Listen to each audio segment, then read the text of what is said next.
Oh, it was great. We've been able to Zoom with the players that we had signed or drafted. So there was probably half the group that was a little more advanced than the second group. So some of the things we did this morning in a walk, meetings and walk, then coming out was a little bit easier for that first group. But first and foremost, I thought the effort was outstanding, and we stayed off the ground for the most part, which is half the battle. Took the helmets off a couple of times just to slow them down a little bit, but I mean, it was great. It was great to get out here with the guys. What were your first impressions of Taylor Green out there? Again, I think he's carried over the Zoom meetings to this morning's meetings and then walk. He operated the offense pretty well. I mean, for someone who hadn't been a part of it, eyes weren't always in the right spot, but you could see a couple of times some he can do with his feet when plays break down. So that's exciting to see. Can you imagine having special packages for him during this season? Probably too early to tell that, but I could say that anybody with that kind of athleticism,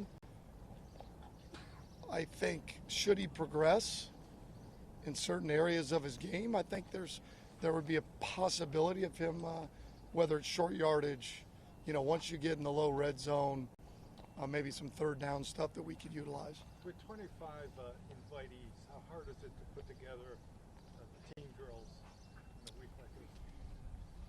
Well, in order for us to function, we have to invite some guys in just to make sure we can practice without wearing down the other guys. But I think it's awesome for them to get in here and have an opportunity to showcase their ability.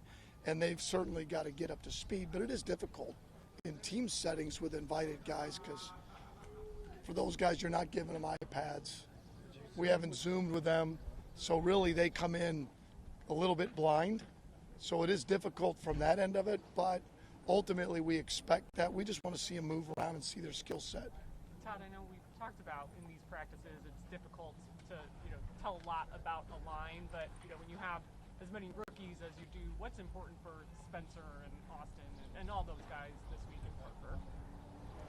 Well, first off, it's unique in the fact that we've got, like, our first group that goes out there is, you're talking about 3 draft picks, okay, and then you're one of our signees or undrafted, and then you have one of our veteran guys, Jack, that's out there. So that allows you to function along with some of the older guys. We have a tight end at running back, but it's great to get them in there.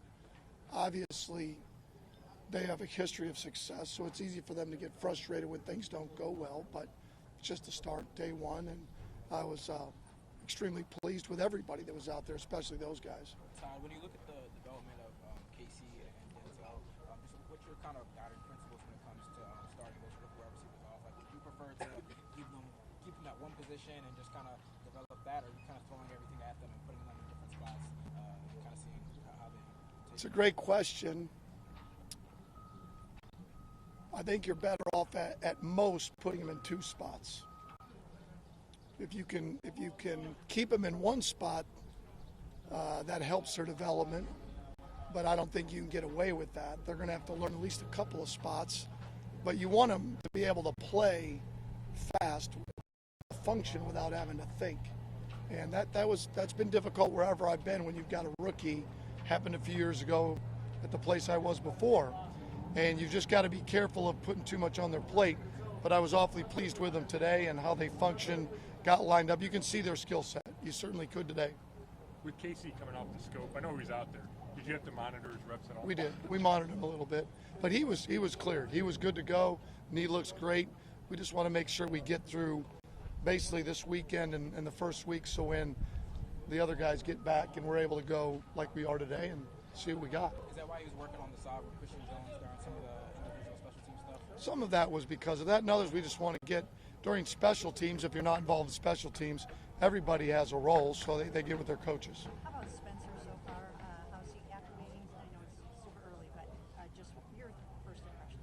He was fine. I mean, everything was fine. Again, I'll have a better idea once we watch the tape, but you can certainly see his diligence. I mean, I didn't see anything that would have, made me think any different of him as a player. Talk with Spencer, objectively as a coach, when you look out there and you get to see him lined up against his brother. How cool is it to have that scenario out here at rookie minicamp, just two brothers playing on the same team for each other? Not as cool as it probably is for them.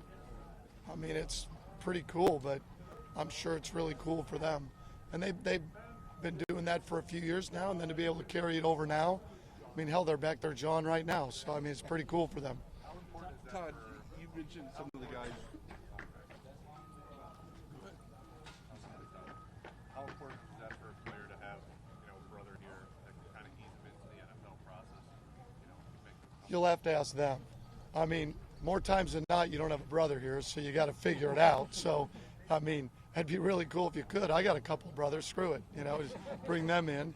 But it is what it is. I mean, I think it's awesome for their parents, right? Like I had a chance to hire my son. That's awesome for my wife, for her to be here. And it was when I first started coaching. I coached at Grand Valley State where my brother was playing, and it's always going to mean more to the parents. I'm sure it was cool when they were at Utah to be able to go to one place and get to see them after games. I mean, that's really cool. Todd, you kind of talked about the tryout guys, the guys you brought in. One of them is Jalen Rager, who's former first round. A guy like that, how intriguing are you? Intrigued are you when you bring him in? Kind of looking for maybe that thing that kind of unlocked that made him a first round pick in the first place. I mean, certainly most of the tryout guys you're bringing in are younger players, but obviously we want to take a look at Jalen. He does have a skill set, and I thought he did a great job today. Todd, how do you talk about make one of the guys go to play fast?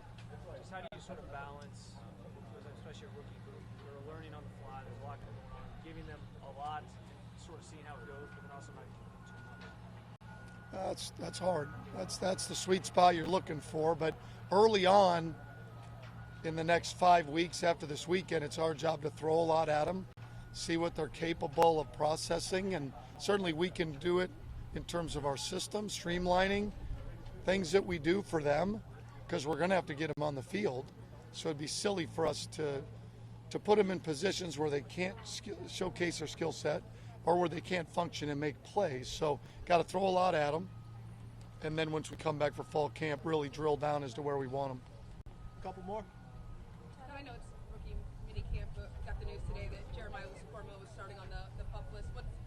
What's your mentality for that? Losing him for the season, and the support that you guys have for him as he continues his recovery.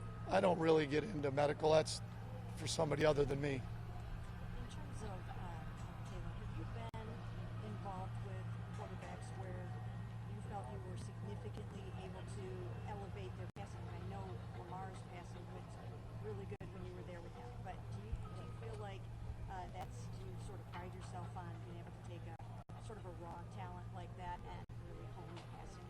Well, I was lucky enough to get Lamar a lot later in his career, so let's not. We did some things with Lamar, but he was already further along. But you can see that with Tay. You can see from when he was at Boise to then getting with Bobby Petrino and the guys at Arkansas. He's come a long way. I mean, you can see that already, and there's still a next jump that he can make. It's exciting to have him out here and let him just play through some things. Obviously, this is the time for him to get reps. Once we get into OTAs, in another week, that's really going to diminish. I mean, you're not going to see as much of him because of the numbers. But I'm excited. I'm excited for him. He's a great kid, and everything we'd heard about him so far has been true. Good. Thank you. All right, thank you. Go ahead, Renegade. They got bounced.